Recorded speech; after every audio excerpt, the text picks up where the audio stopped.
Hello, नमस्कार विद्यार्थियों। तो कैसे हैं आप सब? मैं उम्मीद करता हूं बहुत अच्छे होंगे। आइए विद्यार्थियों, आप सबको आपके पसंदीदा चैनल RS Academy 24 पर तहे दिल से स्वागत है। तो आज हम लोग फिर आ गए मैं आपके लिए लेकर आया हूँ फिर से 11th क्लास के विद्यार्थियों के लिए केमिस्ट्री। कौन सा विद्यार्थियों? केमिस्ट्री, जिसमें चैप्टर नंबर 1 और इस चैप्टर का पहला लेक्चर हम लोग कल देख लिए थे। आज हम लोग पढ़ेंगे लेक्चर 2 और कल हम लोग पढ़े थे विद्यार्थियों क्या कि विज्ञान के बारे में, उसका वर्गीकरण और हम लोग लास्ट किए थे रसायन शास्त्र के वर्गीकरण करने के बाद हम लोग क्लास को एंड कर दिया था और आज हम लोग वहीं से क्लास को फिर क्या करते हैं, शुरू करते हैं। तो आइए हम लोग बिंदास तरीके से शुरू करते हैं विद्यार्थियों। क्या है आगे देखते हैं हम लोग। तो हम लोगों ने लास्ट किया था क्या, रसायन शास्त्र का वर्गीकरण। रसायन शास्त्र क्या विद्यार्थियों? रसायन शास्त्र का वर्गीकरण क्लासिफिकेशन ऑफ केमिस्ट्री। यहीं पर हम लोग लास्ट किया था यहीं पर हम लोग लास्ट किए थे क्लासिफिकेशन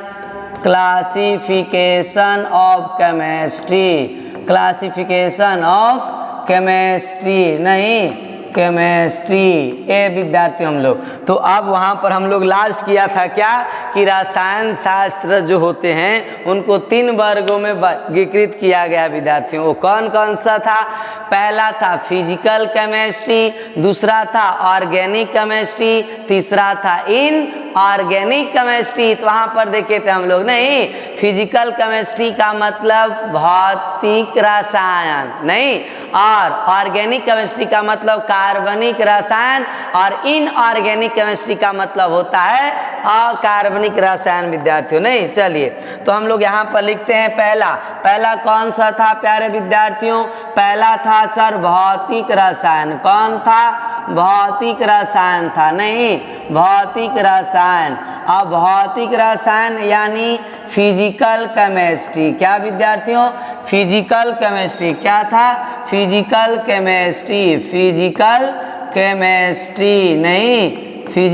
केमिस्ट्री यही हम लोग विद्यार्थियों आज देखने वाले हैं ये फिजिकल केमिस्ट्री के बारे में आज हम लोग अध्ययन करेंगे समझ गए विद्यार्थियों?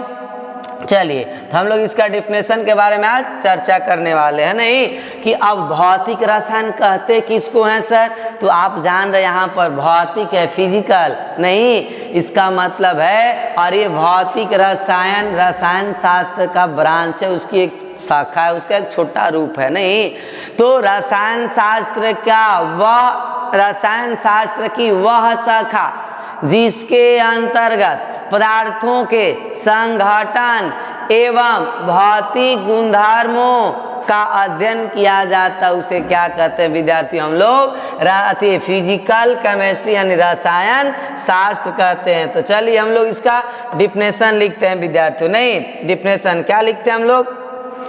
डिफिनेशन लिखते हैं कि रसायन शास्त्र की वह शाखा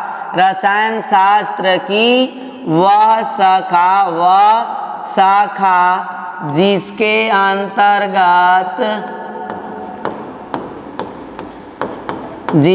अंतर्गत पदार्थों क्या विद्यार्थियों?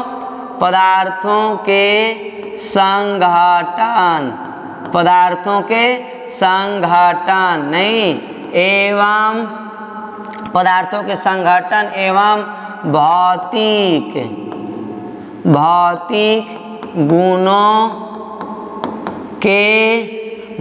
गुणों के संबंध का अध्ययन किया जाता है उसे क्या बोलते हैं हम लोग? अध्ययन किया जाता है उसे क्या कहते हैं विद्यार्थियों? उसे बोलेंगे सर हम लोग भौतिक रसायन। क्या बोलेंगे? भौतिक रसायन बोलेंगे भौतिक रसायन। क्या बोलेंगे? भौतिक रसायन कहते हैं भौतिक रसायन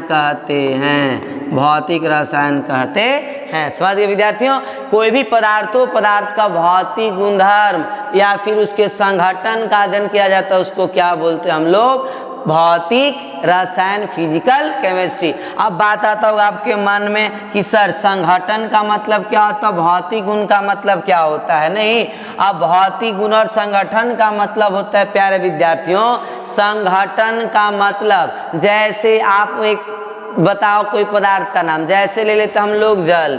एग्जाम्पल क्या ले लेते हैं विद्यार्थियों? जल से समझाते हैं आपको। जल ले लिए, जल का रासायनिक सूत्र क्या होता है? H2O होता है। अब ये जल कौन कौन पदार्थों से मिलकर, कौन कौन से तत्व से मिलके बना हुआ है? तो इसमें है बच्चे एक आपका हाइड्रोजन तत्व और एक कौन है? ऑक्सीजन। तो यानी हाइड्रोजन और ऑक्सीजन जल का क्या हो गया? संघटन हो गया, या संघटक भी बोल सकते हैं। नहीं, ये चीज जल के संघटन कौन कौन हो जाएंगे? हाइड्रोजन और ऑक्सीजन। नहीं, या फिर और ले सकते हैं आप, जैसे मान लीजिए हम लोग डेली लाइफ में यूज करते हैं नमक। क्या लेते हैं विद्यार्थियों? नमक, जिसका रासायनिक सूत्र होता है NaCl। अब इसके संघटन कौन कौन है? एक सोडियम है और एक कौन सी है? क्लोरीन। यानी नमक किससे मिलकर बना है? सोडियम और क्लोरीन से। जल किससे मिलकर बना है? हाइड्रोजन और ऑक्सीजन से। तो इसका बारे में कौन बताएगा? कहाँ अध्ययन करेंगे हम लोग? भौतिक रसायन में। तो जल का संघटन हाइड्रोजन और क्या है? ऑक्सीजन। नमक का संघटन क्या है प्यारे विद्यार्थियों? एक आपका सोडियम और दूसरा कौन है? क्लोरीन। तो संघटन का मतलब क्लियर हो गया? Yes sir. अब भौतिक गुण का मतलब क्या? आपने 9th क्लास में पढ़ा होगा। नहीं, पदार्थों के फिजिकल प्रॉपर्टीज, भौतिक गुणधर्म या भौतिक अवस्था, ठोस, द्रव, गैस। नहीं तो क्या होता है? भौतिक गुण होता है। या पदार्थ के गलनांक, क्वथनांक, उसका कार, नहीं, आयतन, घनत्व, ये सब के बारे में अध्ययन किया जाता है। ये सब भौतिक गुणधर्म होता है विद्यार्थियों पदार्थ का। समझ गए? नहीं, तो पदार्थ का भौतिक गुणधर्म क्या होता है? पदार्थ की अवस्था हो गया, उसका आकार, आयतन, गलनांक, क्वथनांक, नहीं, घनत्व, तरलता, संपीड्यता, ये सब जो गुण है विद्यार्थियों पदार्थ का क्या है? भौतिक गुणधर्म है, भौतिक गुण है। और ये सबका अध्ययन कौन से केमिस्ट्री के अंतर्गत किया जाता है? भौतिक रसायन, फिजिकल केमिस्ट्री के अंतर्गत। समझ गए? नहीं, ये जैसे जल, जल की कौन सी अवस्था होती है? तो जल होता है सर लिक्विड फॉर्म में, यानी द्रव अवस्था में। सामान्यतः जल कौन सी अवस्था में होता है? द्रव अवस्था में। और यदि जल का तापमान कम कर दें तो ठोस अवस्था में बर्फ का रूप ले लेता है। अगर द्रव का तापमान बढ़ा दीजिए तो वह किसका रूप ले लेगा? गैस का रूप ले लेता है प्यारे विद्यार्थियों। समझ गए? नहीं, तो गैस के यानी द्रव से गैस बना और द्रव से फिर ठोस बन रहा है, नहीं, ठोस से द्रव भी बन रहा है। तो ये सबके बारे में अध्ययन किसके अंतर्गत किया जाता है? भौतिक रसायन। अब नमक, तो नमक का कौन सा अवस्था होता है? सॉलिड यानी ठोस अवस्था होता है विद्यार्थियों। तो ये सबके बारे में अध्ययन कहाँ किया जाता है? भौतिक रसायन में। समझ गए? नहीं, यस सर। चलिए आगे चलते हैं विद्यार्थियों हम लोग। नहीं, अगला हम लोग का कौन सा था सर? तो ऑर्गेनिक केमिस्ट्री था सर। नहीं, ऑर्गेनिक केमिस्ट्री कहे तो हम लोग यानी दूसरा नंबर देखेंगे कौन सा? ऑर्गेनिक केमिस्ट्री का मतलब यानी कि आपका कार्बनिक रसायन। कौन सा रसायन प्यारे विद्यार्थियों? कार्बनिक रसायन। कौन सा रसायन? कार्बनिक रसायन। नहीं, जिसको बोलते हैं हम लोग क्या? Organic chemistry. क्या बोलते हैं प्यारे विद्यार्थियों? ऑर्गेनिक केमिस्ट्री कहा जाता है। नहीं, केमिस्ट्री कहा जाता है। तो अब यहाँ पर कार्बनिक रसायन क्या होता है? आप विद्यार्थियों आपने 10th क्लास में पढ़ा होगा। नहीं, कार्बन तथा उसके यौगिक के बारे में। वो जो चैप्टर है कार्बन के बारे में अध्ययन किया गया है, और कार्बन से जो भी यौगिक बनते वो यौगिकों का अध्ययन किया गया है। नहीं, तो वही आपका है क्या? कार्बनिक रसायन। वहाँ पर पढ़ा होगा आप लोगों ने। तो यहाँ पर कार्बनिक आ रहा है। नहीं, मतलब कि इसमें कार्बन से रिलेटेड कुछ होगा आपका। समझ गए? नहीं, ये चीज। तो इस रसायन के अंतर्गत किसका अध्ययन किया जाता है? कार्बन का, और उससे बनने वाला जो कार्बनिक यौगिक होते हैं हैं, नहीं, उस यौगिकों का भी अध्ययन किया जाता है विद्यार्थियों, समझ गए नहीं।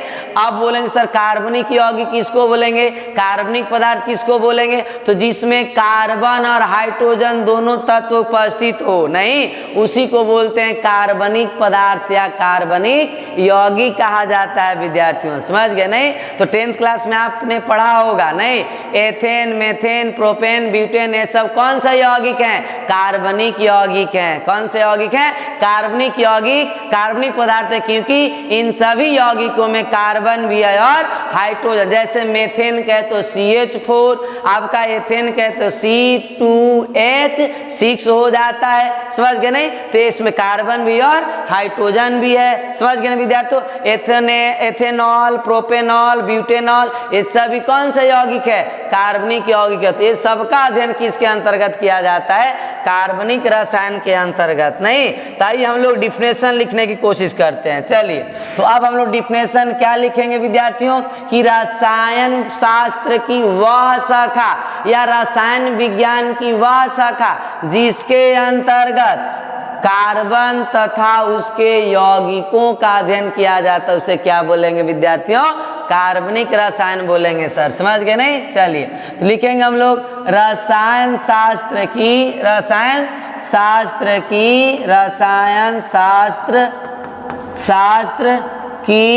वह शाखा जिसके अंतर्गत, नहीं,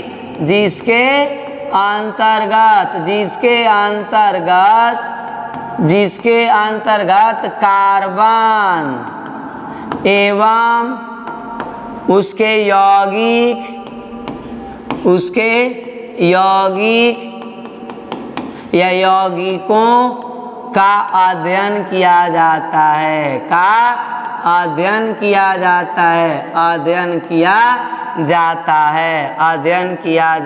है, उसे क्या बोलेंगे विद्यार्थियों हम लोग, उसे कार्बनिक रसायन बोलेंगे। कौन सा रसायन, कार्बनिक रसायन कहते हैं, कार्बनिक रसायन कहते हैं, नहीं, ऑर्गेनिक केमिस्ट्री कहते हैं, समझ गए विद्यार्थियों।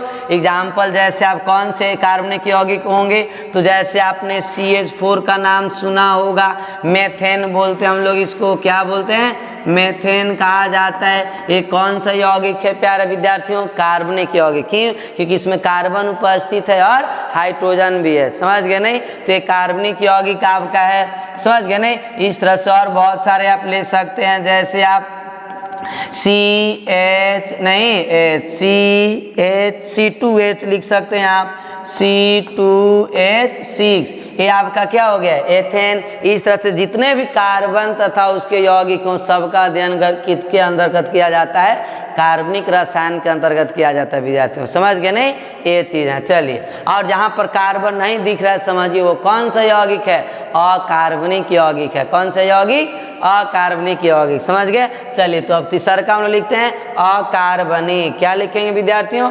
अकार्बनिक यौगिक। कौन सा यौगिक, अकार्बनिक। तीसरा, नहीं, अकार्बनिक, क्या लिखेंगे विद्यार्थी हम लोग, अकार्बनिक रसायन लिखेंगे। तीसरा नंबर, नहीं, तीसरा नंबर अकार्बनिक रसायन, क्या लिखेंगे, अकार्बनिक रसायन, नहीं, अकार्बनिक रसायन जिसको बोलते हैं इंग्लिश में हम लोग इनऑर्गेनिक, क्या बोलेंगे प्यारे विद्यार्थियों, इनऑर्गेनिक केमिस्ट्री कहा जाता है ना, केमिस्ट्री, इनऑर्गेनिक केमिस्ट्री बोलते हैं, क्या बोलते हैं, इनऑर्गेनिक केमिस्ट्री कहा जाता है। क्या कहा जाता है प्यारे विद्यार्थियों, इनऑर्गेनिक केमिस्ट्री कहा जाता है, समझ गए नहीं। चलिए, तो इसका डिफिनेशन लिखते हैं हम लोग। अकार्बनिक, सिंपल है, कार्बनिक में कार्बन का, इसमें कार्बन के अतिरिक्त जितने भी तत्व हैं और उस सभी तत्वों से बनने वाले यौगिक, वो सब का अध्ययन किसके अंतर्गत किया जाता है, कार्बनिक रसायन के अंतर्गत किया जाता है। चलिए, तो इसका डिफिनेशन लिखते हैं हम लोग, क्या लिखेंगे, रसायन शास्त्र की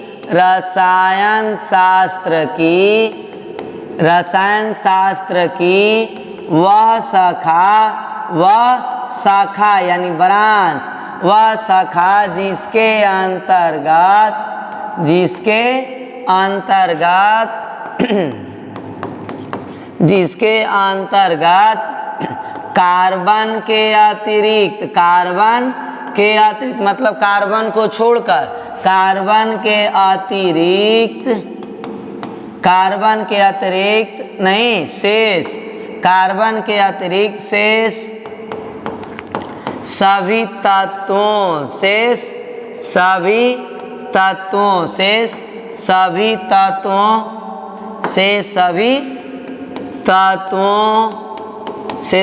तत्वों एवं उनके यौगिक एवं क्या लिखेंगे उनके यौगिक एवं उनके यौगिकों का अध्ययन किया जाता है। यौगिकों का अध्ययन किया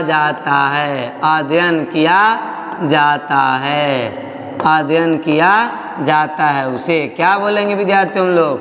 उसे बोलते हैं अकार्बनिक रसायन। क्या बोलेंगे? अकार्बनिक रसायन कहते हैं। अकार्बनिक रसायन कहते हैं। डिफिनेशन क्लियर हो गया प्यारे विद्यार्थियों? अकार्बनिक रसायन का कि रसायन शास्त्र का वह शाखा जिसके अंतर्गत कार्बन को छोड़कर शेष तत्व जितने भी हैं वो सभी तत्वों का तथा उसके यौगिकों का अध्ययन किया जाता है, उसे क्या बोलते हैं विद्यार्थियों? अकार्बनिक रसायन बोलते हैं। क्या बोलते हैं? अकार्बनिक। इनऑर्गेनिक केमिस्ट्री कहा जाता है। डिफिनेशन देख लिया आप लोगों ने? आप बताइए सर अकार्बनिक यौगिक कौन होता है? जिसमें कार्बन नहीं हो उसको क्या बोलेंगे? अकार्बनिक यौगिक। जैसे आपने सुना होगा HNO3, इसमें कार्बन दिख रहा है? नहीं दिख रहा है तो ये आपका क्या हो जाएगा? अकार्बनिक यौगिक। कार्बन नहीं है, समझिए क्या है? अकार्बनिक यौगिक। HNO3, HCl, ये सब में कार्बन मिल रहा है आपको? नहीं, तो ये आपका क्या होगा? ये कार्बन Cl एक क्लोरीन का संकेत है, नहीं कार्बन नहीं, कार्बन मत समझ आइएगा। Cl, HCl ये आपका क्या है? अकार्बनिक यौगिक, हाइड्रोक्लोरिक अम्ल कहा जाता है विद्यार्थियों। समझ गए नहीं ये चीज? तो ये सबका अध्ययन किसके अंतर्गत किया जाएगा? अकार्बनिक रसायन के अंतर्गत किया जाता है। समझ गए नहीं ये चीज? चलिए इसके बाद आगे हम लोग चलते हैं विद्यार्थियों। अब आगे एक और नोट में आपको बता रहा हूँ, उसको याद रखिएगा। नहीं नोट बता दे, यहाँ पर नोट आप ध्यान से याद रखिए विद्यार्थियों। पहला नोट्स क्या कि अकार्बनिक यौगिक जो होते हैं, जिस अकार्बनिक यौगिकों का अत्यधिक अकार्बनिक यौगिकों के मात्रा जो होता है उसका उपयोग अत्यधिक मात्रा में किया जाता है, उसको क्या बोलते हैं हम लोग? हैवी केमिकल बोलते हैं विद्यार्थियों। क्या बोलते हैं? हैवी केमिकल कहा जाता है। समझ गए नहीं? तो ये भी याद रखिएगा कि वे अकार्बनिक यौगिक जिसका अत्यधिक मात्रा में उपयोग किया, बहुत ज्यादा मात्रा में उपयोग किया जाता है, उसको बोलते हैं हम लोग हैवी केमिकल। क्या बोलते हैं? Heavy chemical. तो इसको भी नोट आप याद रखिएगा विद्यार्थियों। नहीं वे अकार्बनिक यौगिक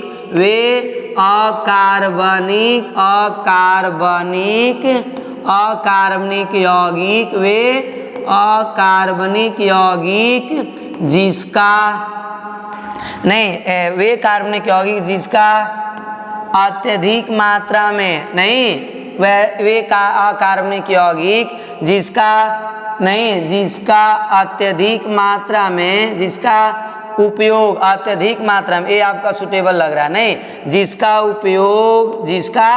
उपयोग अत्यधिक यानी बहुत ज्यादा अत्यधिक मात्रा में किया जाता है उसे क्या बोलते हैं विद्यार्थियों हम लोग? उसे बोलते हैं हम लोग हैवी केमिकल। क्या बोलते हैं? हैवी केमिकल कहा जाता है। क्या बोला जाएगा? हैवी केमिकल कहा जाता है। क्या कहा जाता है विद्यार्थियों? हैवी केमिकल नहीं केमिकल। क्या बोलते हैं? हैवी केमिकल कहते हैं।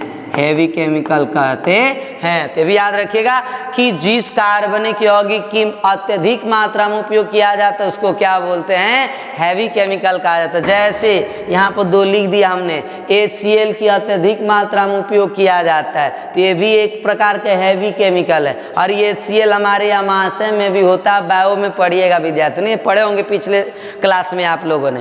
HCl हाइड्रोक्लोरिक अम्ल, हमारे अमाशय के अंदर कौन सा अम्ल होता है, HCl अम्ल होता है। और यह HCl अम्ल क्या करता है, जीवाणुओं को मारने का भी काम करता है और हमारे अमाशय के अंदर जो एंजाइम बनते हैं वो एंजाइमों को एक्टिव करता है, सक्रिय करने का काम करता है। तो ये HCl का हमारे अंदर क्या है काम, विद्यार्थियों ने वहाँ पर डिटेल में पढ़ा होगा आप लोग।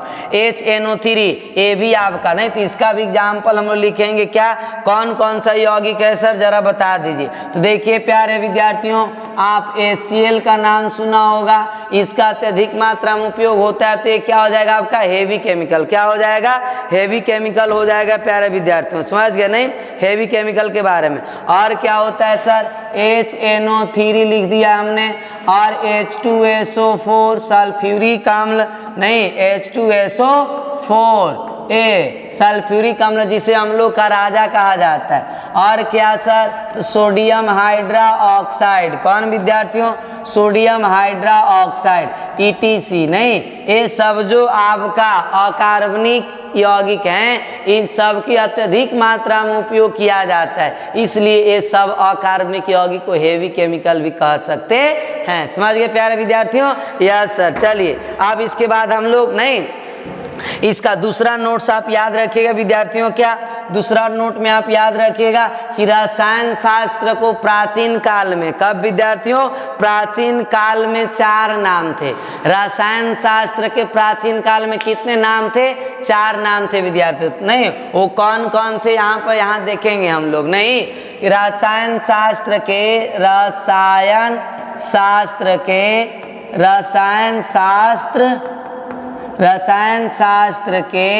प्राचीन काल, क्या बचे, प्राचीन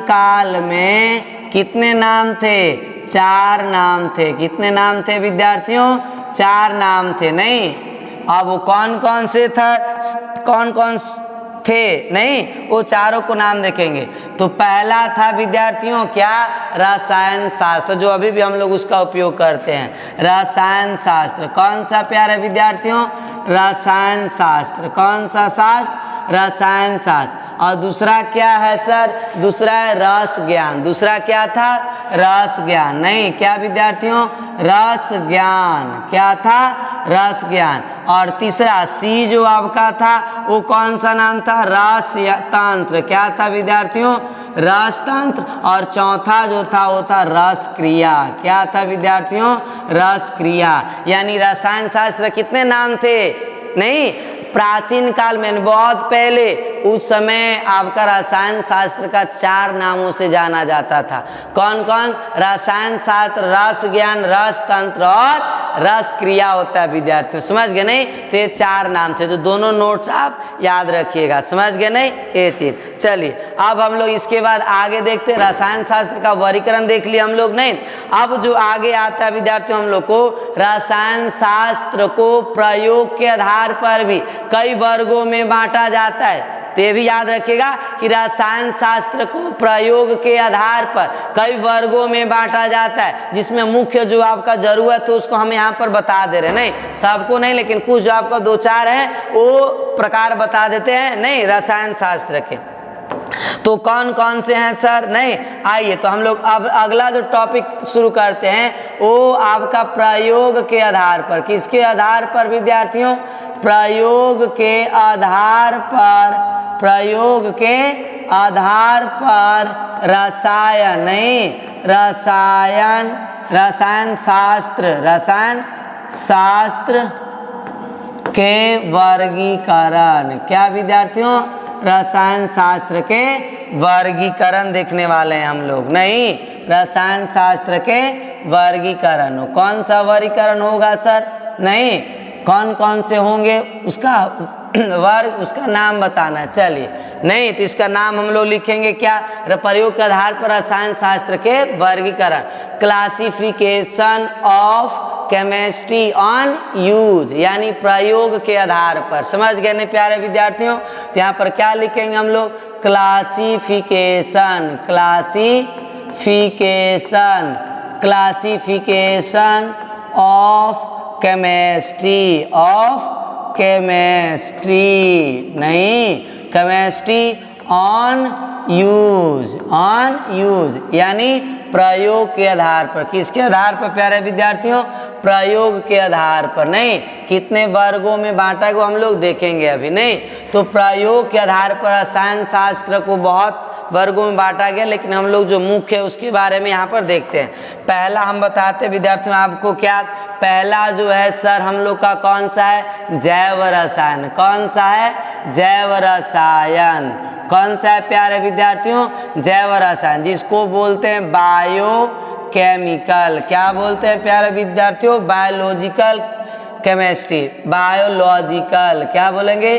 बायोलॉजिकल, नहीं बायोलॉजिकल केमिस्ट्री कहते हैं, केमिस्ट्री कहते हैं प्यारे विद्यार्थियों। नहीं इसके बाद दूसरा कौन सा है सर? दूसरा आपका है औषधि रसायन। कौन है? औषधि। कौन है प्यारे विद्यार्थियों? औषधि रसायन। अब औषध का बारे में जानिए आप लोग, नहीं औषधि रसायन। क्या प्यारे विद्यार्थियों?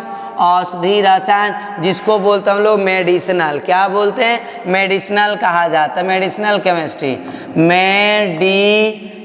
मेडिसिनल। क्या बोलेंगे विद्यार्थियों? मेडिसिनल केमिस्ट्री कहा जाता है, medicinal, medicinal chemistry, medicinal chemistry बोलते हैं। नहीं इसके बाद तीसरा कौन सा है सर? औद्योगिक। कौन है? औद्योगिक। कौन है प्यारे विद्यार्थियों? औद्योगिक रसायन। कौन है? औद्योगिक रसायन, जिसको बोलते हैं हम लोग इंडस्ट्रियल, इंडस्ट्रियल, इंडस्ट्रियल। क्या बोलेंगे? इंडस्ट्रियल, नहीं इंडस्ट्रियल केमिस्ट्री कहा जाता है, केमिस्ट्री, इंडस्ट्रियल केमिस्ट्री। इसके बाद चौथा कौन होता है सर? चौथा होता है नाभिकीय रसायन। कौन होता है? नाभिकीय। कौन होता है विद्यार्थियों? नाभिकीय रसायन होता है, नाभिकीय रसायन, जिसको न्यूक्लियर। क्या प्यारे विद्यार्थियों? न्यूक्लियर केमिस्ट्री कहा जाता है। क्या कहा जाता है? Nuclear chemistry. क्या बोलेंगे? न्यूक्लियर केमिस्ट्री कहा जाता है, नहीं न्यूक्लियर केमिस्ट्री, केमिस्ट्री। क्या बोलेंगे? न्यूक्लियर, न्यूक्लियर केमिस्ट्री कहा जाता है ना। इसके बाद जो लास्ट है पांचवा हम लोग और है, लेकिन पांच को मुख्य आप लोगों को बता दिया हमने। पांचवा आपका कौन सा? हरित रसायन। कौन है? हरित रसायन। इसको बोलते हैं क्या हम लोग? Green chemistry. क्या बोलते हैं प्यारे विद्यार्थियों? ग्रीन केमिस्ट्री कहते हैं। तो कितने हो गए? 5 और हैं, लेकिन हम लोग मुख्य रूप से कितने देखेंगे? आपका 5। जैव रसायन, औषधि रसायन, औद्योगिक, औद्योगिक लिखो, औद्योगिक नहीं औद्योगिक रसायन। क्या प्यारे विद्यार्थियों? औद्योगिक रसायन, नहीं औद्योगिक रसायन, औद्योगिक रसायन। क्या लिखेंगे हम लोग? औद्योगिक रसायन बोल देते हैं, नहीं औद्योगिक, ये औद्योगिक रसायन, औद्योगिक भी लिख सकते, सही लिखा हुआ था, नहीं ये चीज। तो इस तरह से प्रयोग के आधार पर रसायन शास्त्र का वर्गीकरण देखा हम लोगों ने। बायोलॉजिकल, जैसे जीवों के बारे में कुछ अध्ययन किया जाता है तो आपका बायोलॉजिकल केमिस्ट्री, आपका औषधि मेडिसिन के बारे में अध्ययन किया जाएगा तो मेडिसिनल केमिस्ट्री। उसी प्रकार आपका इंडस्ट्रियल, इंडस्ट्रियल लेवल पर जब अध्ययन किया जाता है तब उसको क्या बोलते हैं हम लोग? इंडस्ट्रियल केमिस्ट्री कहा जाता है विद्यार्थियों। समझ गए नहीं? ये चीजें हम लोग 5 प्रकार देखे किसका? रसायन शास्त्र का। किसके आधार पर? प्रयोग के आधार पर। किसके आधार पर विद्यार्थियों? प्रयोग के आधार पर। समझ गए नहीं? ये चीज। चलिए अब हम लोग शुरू करते हैं रसायन शास्त्र का जो फर्स्ट अध्याय हम लोगों का है, उस अध्याय का सबसे पहला टॉपिक हम लोग शुरुआत करते हैं जो उसमें दिया हुआ है, नहीं रसायन विज्ञान के कुछ मूल अवधारणाएं में फर्स्ट में आपका दिया हुआ है क्या? रसायन के डेवलपमेंट के बारे में बताया गया है। तो अब हम लोग रसायन शास्त्र का वर्गीकरण देख लिए, डिफिनेशन देख लिए। अब देखते हैं कि रसायन शास्त्र का डेवलपमेंट कब से हुआ, कैसे हुआ। कौन कौन सी क्षेत्रों में हुआ, समझ गए विद्यार्थियों, यानी विकास किसका, रसायन शास्त्र का, रसायन विज्ञान का, समझ गए नहीं ये चीज। आइए हम लोग देखते हैं विद्यार्थियों क्या रसायन शास्त्र का वर्गीकरण। सबसे पहले रसायन शास्त्र का वर्गीकरण कब से हुआ, डेवलपमेंट ऑफ केमिस्ट्री, क्या लिखेंगे प्यारे विद्यार्थियों, रसायन शास्त्र नहीं, रसायन शास्त्र का विकास या रसायन शास्त्र के विकास देखेंगे हम लोग, नहीं विकास, क्या देखेंगे विद्यार्थियों, विकास नहीं, डेवलपमेंट,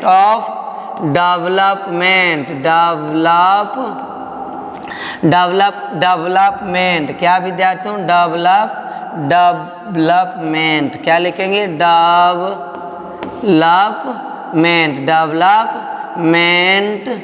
डेवलपमेंट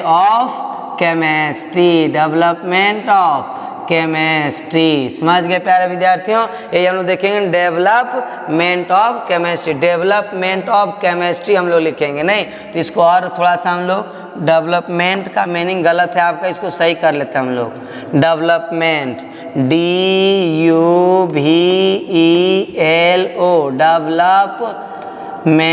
डेवलपमेंट होता है प्यारे विद्यार्थियों, समझ गए नहीं ये चीज, मीनिंग गलत था, वर्ड गलत लिखा था, सही कर दिया हम लोग। चलिए अब हम लोग देखते हैं रसायन शास्त्र के विकास कब से हुआ है, नहीं ये चीज तो आप याद रखिएगा, जब से पृथ्वी पर मानव जाति की उत्पत्ति हुई है, जब से पृथ्वी पर मानवों का उत्पत्ति हुआ है, उस समय से ही रसायन विज्ञान का क्या होते चला आ रहा है, विकास, आज भी विकास होते जा रहा, बहुत ज़्यादा तरीका से अब केमिस्ट्री का डेवलपमेंट हो चुका है, समझ गए विद्यार्थियों। यस, चलिए तो हम लोग यहाँ पर देखते हैं, सबसे पहले जो रसायन विज्ञान का डेवलपमेंट हुआ था 150 से लेकर के कब तक प्यारे विद्यार्थियों, 1500 ईस्वी तक, 150 से लेके 1500 ईस्वी तक जो रसायन विज्ञान का विकास हुआ था वो किसके क्षेत्रों में हुआ था प्यारे विद्यार्थियों, वैज्ञानिक उपकरणों के क्षेत्र में। कौन सी क्षेत्र में,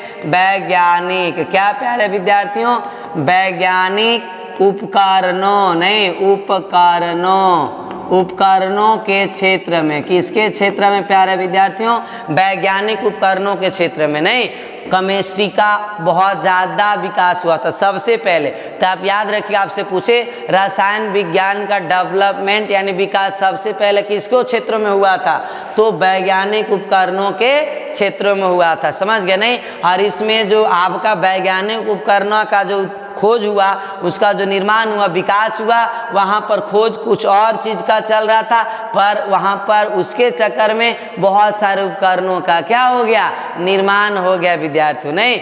तो इस क्षेत्र के विकास में जो सबसे ज़्यादा अहम भूमिका है वो कौन सी वैज्ञानिकों का है विद्यार्थियों, तो आप याद रखिएगा, अल्केमिस्ट, क्या है विद्यार्थियों, अल्केमिस्ट नामक वैज्ञानिक है, अल्केमिस्ट नामक वैज्ञानिक, जिन्होंने वैज्ञानिक उपकरणों के क्षेत्र में सबसे पहले रसायन विज्ञान के विकास में बहुत ज़्यादा अपनी भूमिका निभाई थी। अब वहाँ पर अल्केमिस्ट ने उपकरण के खोज करने नहीं गया था, इनकी सपना थी, इनका खोज करना था 2 पदार्थों का केवल। वो कौन कौन सा पदार्थ है, तो आप याद रखिएगा, वो पदार्थ एक आपका है प्यारे विद्यार्थियों, क्या, एक है पारस पत्थर, कौन है, पारस पत्थर, अब इसका मतलब बताएंगे, और एक है विद्यार्थियों क्या, अमृत, क्या है, अमृत। अब ये दोनों का मतलब क्या होता है सर, तो अल्केमिस्ट प्यारे विद्यार्थियों सबसे पहले रसायन विज्ञान का जो विकास कराए थे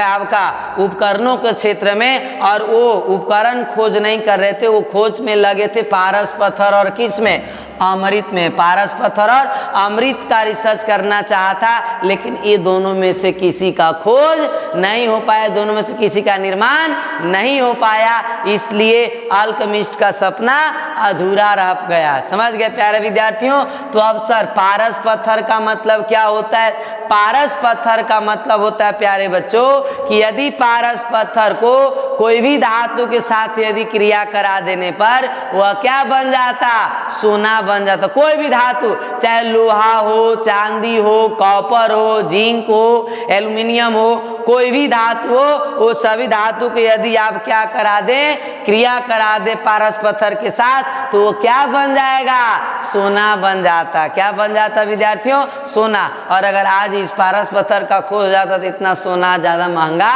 नहीं रहता, क्योंकि अब लोहा से भी सोना बनाया जा सकता था। समझ गए प्यारे विद्यार्थियों, यस सर। तो अब और अमृत का मतलब क्या, अमृत का मतलब वह पदार्थ है जिसको जो कोई व्यक्ति अगर पी ले तो उसकी मृत्यु नहीं होती है, नहीं उसका मृत्यु। और इसका मुख्य उद्देश्य था अमृत का कि प्राचीन काल में उतना ज़्यादा स्वास्थ्य सुविधा नहीं थी, उतना ज़्यादा डॉक्टर वगैरह, आज जितना मेडिसिन का, डॉक्टर का, हॉस्पिटल का इतनी ज़्यादा फैसिलिटी मिल गई है, वो फैसिलिटी प्राचीन काल में नहीं था। तो उस समय की जो आपका आदमियों की मृत्यु बहुत ज़्यादा होती थी, तो उसीलिए अल्केमिस्ट ने सोचा कि एक ऐसे पदार्थ की खोज की जाए जिससे पीने के बाद आदमी मतलब अमर तो नहीं रहेगा, लेकिन वह जल्दी उसकी मृत्यु नहीं हो पाए, वो स्वस्थ रहे। समझ गए नहीं, अमृत पीने से उसके सब शरीर के अंदर जितने भी रोग है क्या हो जाए, आपका खत्म हो जाए। लेकिन ये दोनों में से किसी का खोज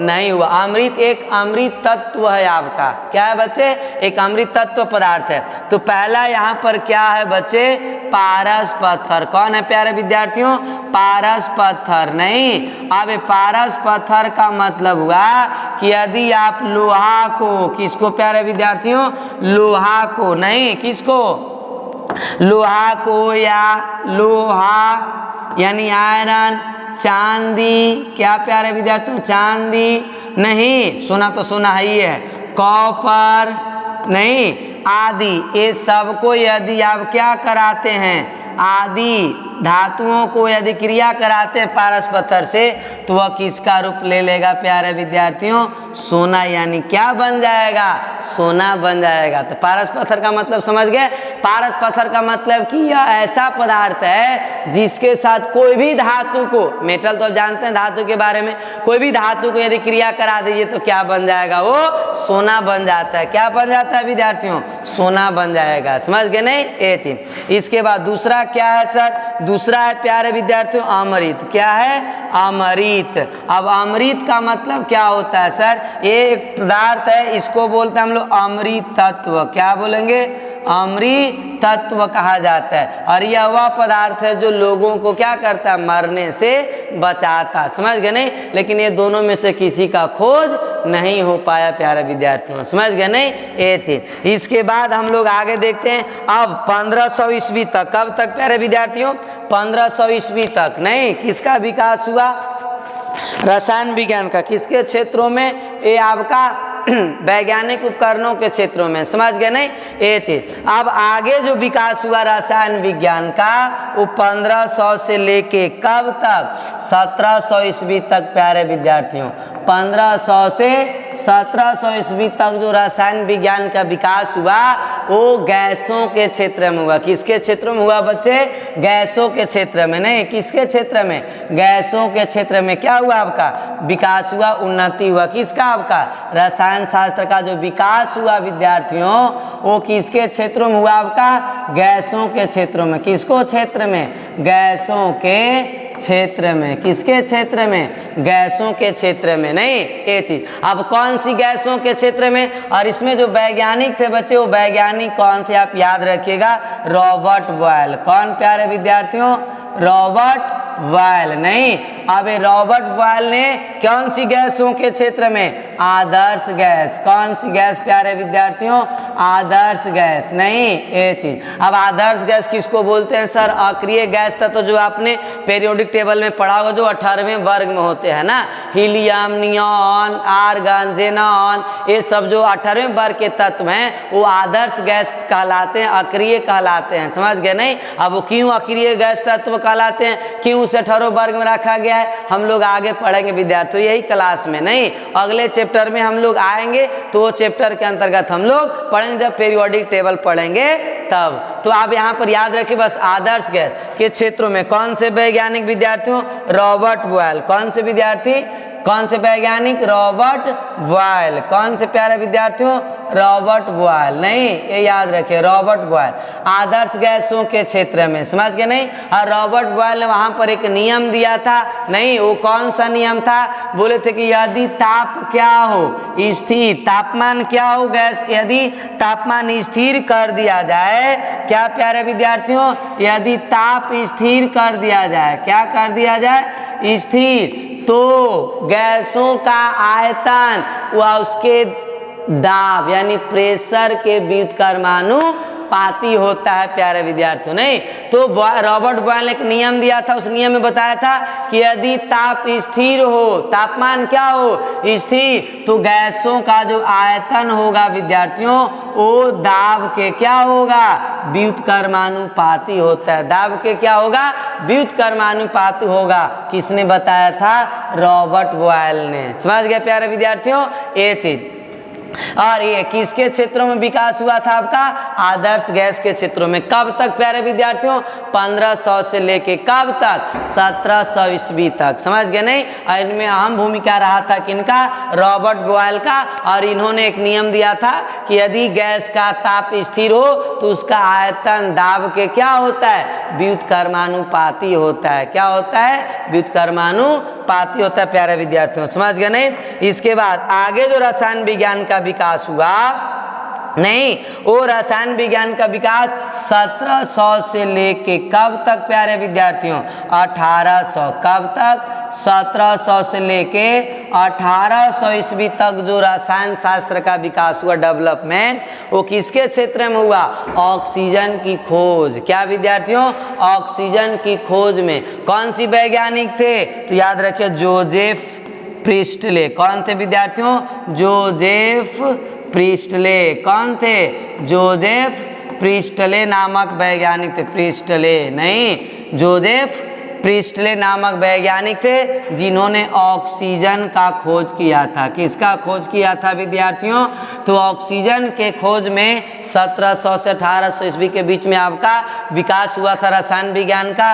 कौन सी वैज्ञानिकों के द्वारा? जोसेफ प्रिस्टले के द्वारा। समझ गए नहीं? जिन्होंने ऑक्सीजन की क्या की थी? खोज की थी प्यारे विद्यार्थियों। समझ गए नहीं? Yes sir. इसके बाद आगे जो हम लोग का ऑक्सीजन का खोज करने वाले वैज्ञानिक जोसेफ प्रिस्टले ने है। नहीं, जोसेफ प्रिस्टले। लेकिन सबसे पहले ऑक्सीजन का उपयोग बताने वाले वैज्ञानिक कौन हैं? आप याद रखिएगा, लेबोजियर। कौन है विद्यार्थियों? लेबोजियर। इनका पूरा नाम है एंटोनी लॉरेंट लेबोजियर। नहीं, तो लेबोजियर ने, किसने बचे? लेबोजियर ने। नहीं, क्या लिखेंगे? सर्वप्रथम किसने प्रयोग बताया था? नहीं, सबसे पहले जो ऑक्सीजन का उपयोग बताने वाले वैज्ञानिक हैं वो कौन है बच्चे? लेबोजियर है। कौन है? लेबोजियर। नहीं, क्या लिखेंगे? और सर्वप्रथम ऑक्सीजन, नहीं, यानी बताया तो क्या कि कोई भी वस्तु की यदि दहन करना है, जलाना है, तो उसके लिए किसकी आवश्यकता होगी? ऑक्सीजन का। बिना ऑक्सीजन का कोई भी पदार्थ दहन नहीं किया जा सकता है, जलाया नहीं जा सकता है। नहीं, तो ऑक्सीजन का उपयोग बताने वाले वैज्ञानिक है। नहीं, ऑक्सीजन नहीं, यानी दहन के लिए। पहले लिख लेते हम लोग, किसी भी वस्तु के दहन के लिए। किसके लिए विद्यार्थियों? नहीं, वस्तुओं के दहन, वस्तुओं के दहन के लिए, दहन के लिए, दहन के लिए किसकी? ऑक्सीजन की। किसकी प्यारे विद्यार्थियों? ऑक्सीजन। नहीं, ऑक्सीजन। क्या? ऑक्सीजन का उपयोग, ऑक्सीजन का उपयोग किया जाता है, उपयोग किया जाता है। नहीं, दहन कराने के लिए किसका उपयोग किया जाता है? ऑक्सीजन का। किसने बताया था? तो सबसे पहले बताने वाले वैज्ञानिक हैं कौन?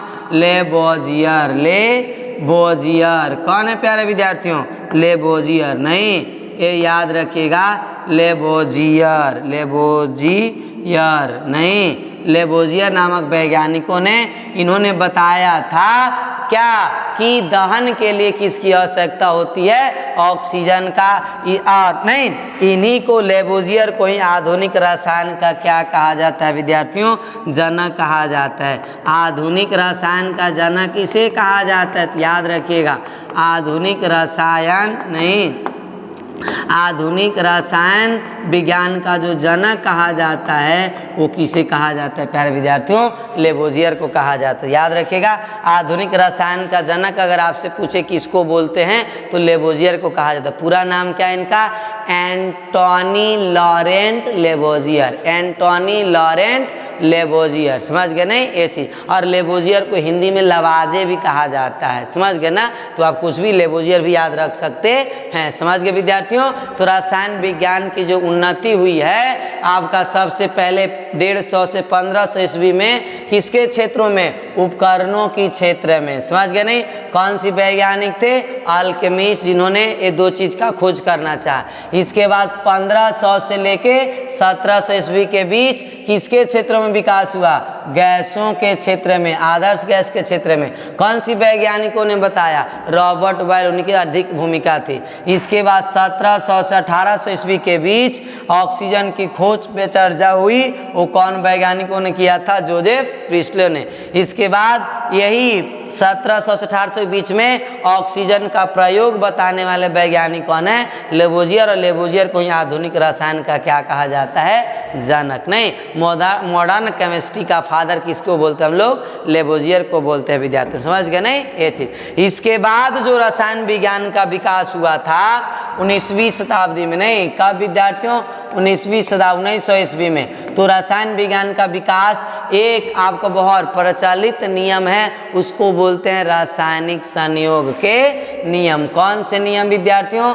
रासायनिक, कौन से, रासायनिक संयोग के नियम, रासायनिक या रसायन संयोग के नियम, रासायनिक संयोज के नियम, संयोग के नियम। नहीं, ये नियम के क्षेत्र में हुआ था विद्यार्थियों, रसायन संयोग के नियम। यही नियम पर अभी केमिस्ट्री का, रसायन विज्ञान का क्या होते जा रहा है, विकास हो रहा है। नहीं, आज भी जो रसायन विज्ञान चल रहा है यही नियम के आधार पर। नहीं, अब बात आता है सर रसायन संयोग के नियम किसको बोलते हैं हम लोग, तो रसायन संयोग के नियम इसी चैप्टर में हम लोग पूरा डिटेल्स में पढ़ेंगे। नहीं कि रसायन बता देते हैं आपको कि रसायन संयोग का नियम क्या होता है। नहीं, किसी भी रासायनिक अभिक्रिया को घटित होने के लिए जिन नियमों की आवश्यकता होती है उसी नियम को क्या बोलते हैं विद्यार्थियों, रासायनिक संयोग के नियम कहा जाता है। तो याद रहेगा ना इसका डिफिनेशन, इसका सभी कौन कौन से रासायनिक संयोग का नियम है सबका डिटेल्स में अध्ययन करेंगे। तो यहाँ पर आपको बता देते हैं कि रासायनिक संयोग का नियम जो होते हैं विद्यार्थियों 5 होते हैं। कितने, 5। वो कौन कौन होते हैं सर बता दीजिए जरा। नहीं, तो पहला होता है प्यारे विद्यार्थियों द्रव्यमान संरक्षण के नियम, द्रव्यमान संरक्षण के नियम, द्रव्यमान संरक्षण के क्या लिखेंगे हम लोग, नियम देखेंगे। इसके बाद आपका क्या है प्यारे विद्यार्थियों, स्थिर अनुपात के नियम, स्थिर अनुपात के नियम, स्थिर अनुपात के नियम। इसके बाद तीसरा जो है प्यारे विद्यार्थियों वो आपका गुणित अनुपात के नियम। कौन है, गुणित अनुपात के नियम, गुणित अनुपात के नियम। 3 गो हो गए। इसके बाद एक आपका चौथा है क्या, व्युत्क्रमानुपाती,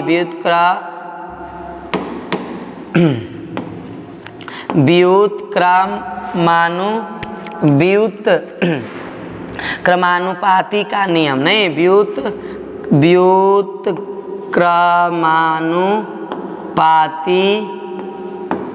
के नियम, नहीं व्युत्क्रमानुपाती के नियम। और 5वां जो है बच्चों आपका क्या है, गैलुसेक का नियम। क्या प्यारे विद्यार्थियों, गैलुसेक के नियम, गैलुसेक के नियम, गैलुसेक के नियम। नहीं, गैलुसेक के नियम। ये आपका कितने नियम है विद्यार्थियों, 5 नियमों के क्षेत्र में विकास हुआ था 1900 ईस्वी से। समझ गए विद्यार्थियों। और आज भी यही नियम पर रसायन विज्ञान चल रहा है। समझ गए नहीं। तो यहाँ तक हम लोग, और ये पांचों नियम को इसी अध्याय में हम लोग पढ़ेंगे विद्यार्थियों, समझ गए नहीं। तो टॉपिक हम लोग का शुरू हो गया अध्याय का, समझ गए। तो यही टॉपिक को हम लोग जितने भी आपका पांचों नियम को इस अध्याय में पढ़ेंगे हम लोग, समझ गए नहीं। ये चीज़ तो आप ये ध्यान रखिएगा विद्यार्थियों, समझ गए नहीं। कोई दिक्कत यहाँ तक नहीं है सर, समझ गए ये चीज़। अब हम लोग नहीं रसायन विज्ञान का क्या देख लिए, विकास, क्या देख लिए, विकास। अब हम लोग आज यहीं तक रहने देते, इस लेक्चर में समय ज़्यादा हो गया है, तो हम लोग फिर कल अगले लेक्चर लेकर आते हैं विद्यार्थियों। कल पूरे लेक्चर में हम लोग अगले टॉपिक को एक्सप्लेन करेंगे, समझ गए नहीं ये चीज़। तो आज हमने जितना बताया विद्यार्थियों आपको, नहीं क्या क्या चीज़ पढ़े हम लोग थोड़ा सा रिवाइज कर लेते हैं। देख लीजिए क्या क्या हम लोगों ने देखा। सबसे पहले हम लोग रसायन शास्त्र का वर्गीकरण, भौतिक रसायन डिफिनेशन देखे, कार्बनिक रसायन, इसके बाद हम लोग अकार्बनिक रसायन, इसके नोट में हम लोग जो दो बिंदु लिखे। इसके बाद हम लोग आगे पढ़े क्या, प्रयोग के आधार पर रसायन शास्त्र का वर्गीकरण। इसके बाद अगला टॉपिक हम लोग देखे क्या, रसायन शास्त्र के विकास, डेवलपमेंट ऑफ केमिस्ट्री, नहीं ये चीज। तो इस तरह से विकास हुआ है। इसके बाद आपका 1900 ईस्वी में रसायन संयोग नियम में के क्षेत्रों में विकास हुआ था रसायन विज्ञान का। तो इतने सारे चीज़ आज हम लोग अध्ययन किए। तो ये पूरे आपका टॉपिक अपने कॉपी में आप, और आपको लिखने में भी सहूलियत हो जाएगी विद्यार्थियों, क्योंकि हमने बोर्ड पर सब लाइन बाय लाइन को लिख दिया है, समझ गए नहीं। तो आपके लिए जब हम इतना मेहनत करें तो आपको तो अपने लिए और ज़्यादा मेहनत करना होगा ना। हमने मार्कर घिस रहा है, आपको कॉपी पर अपने पेन को घिसना है मेरे प्यारे विद्यार्थियों, समझ गए नहीं। तब जा कर के आप अच्छा मार्क्स पाएंगे, अच्छा रिजल्ट लाएंगे, समझ गए नहीं। जिससे आपके माता पिता का सीना चौड़ा होगा, सर ऊंचा होगा, और आपके टीचरों का भी नाम होगा, और आपका भी तो नाम होवे करेगा, समझ गए विद्यार्थियों। तो आप इसे अपने नोट कॉपी पूरे टॉपिक वाइज नहीं, जो जो हमने पॉइंट्स लिखा वो सब पॉइंट्स को लिखने की कोशिश करना है, क्योंकि जितने पॉइंट्स हमने लिखवाया वो सब जो महत्वपूर्ण पॉइंट्स होता है वो सब पॉइंट्स को हमने लिख देता है यहाँ पर, समझ गए प्यारे विद्यार्थियों। तब तक आप इसको नोट कॉपी में नोट डाउन कीजिए नहीं, और इसे रिवाइज करते रहिए। और इस टॉपिक में अगर आपको कहीं भी दिक्कत हो तो आप बिना संकोच किए कमेंट बॉक्स में अपना डाउट्स लिख सकते हैं, समझ गए मेरे प्यारे विद्यार्थियों, समझ गए सर नहीं। चलिए, और आप सभी विद्यार्थियों को इतने देर तक इस वीडियो में बने रहने के लिए तहे दिल से स्वागत है, तहे दिल से आपको धन्यवाद करता हूं। इसी तरह आप सभी विद्यार्थी प्यार बनाए रखिए, साथ दीजिए, और मैं आपके लिए और बेहतर से बेहतर करने की कोशिश करूं, समझ गए विद्यार्थियों। चलिए नहीं, तब इतना आज यहीं तक छोड़ते हम लोग, फिर मिलते हम लोग नेक्स्ट वीडियो में, नेक्स्ट लेक्चर में, नए अंदाज के साथ, नए टॉपिक के साथ, समझ गए विद्यार्थियों। चलिए, तब तक आप नोट डाउन कीजिए, और अपने आप को ख्याल भी रखना है, अपने आप को स्वस्थ रखते हुए पढ़ाई करना है मेरे प्यारे विद्यार्थियों, समझ गए नहीं। चलिए।